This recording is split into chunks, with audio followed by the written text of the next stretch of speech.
এই গাজীপুরের ভিতরে এমন বেনামাজি আসেনি যে জীবনে ঈদের নামাজও পড়ে না। আসেনি? আছে মাশাআল্লাহ আছে না। এরকম গুণে গুণান্বিত লোক থাকা দরকার। ঈদের নামাজটাও পড়ে না এমন বেনামাজি আপনারা দেখছেন না? আমি দেখছি। ঈদের নামাজও নাই, জুম্মা তো দূরের কথা, ঈদের নামাজই বছর একবার পড়ে না। এরকম পাক্কা একটা বেনামাজিরে আপনি একদিন জিগাইয়েন যে তুই তো এমন বেনামাজি, নোবেল পুরস্কার পাওয়ার দরকার তোর। তো তুই যে এরকম বেনামাজি, নামাজও পড়স না, ঈদের নামাজও না, আচ্ছা কত তোর ইমান আসেনি? দেখবেন হ্যাঁ বুগত 3টা তাপা দিয়ে হবে আমার ইমান আছে।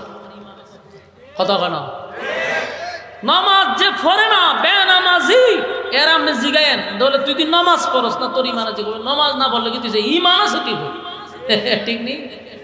তাহলে এখানে কি পাইলেন? আপনারাও দাবি করছেন ইমানদার, বেনামাজিও কয় আমার ইমান আছে, হে দাবি করছেনি? তাহলে বেনামাজিরও দাবি সে ইমানদার।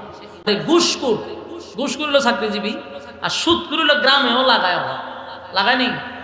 গ্রামে টেকা লাগাই আর লঙ্গি উপরে তুললা দেখবেন আটে খালি বেবাটার মতো, মাস শেষে টেকা তুলতে হবে, কোনো কাজ নাই, লাভ আসে তুল্লা খায়, এরার নাম হলো সুদখোর।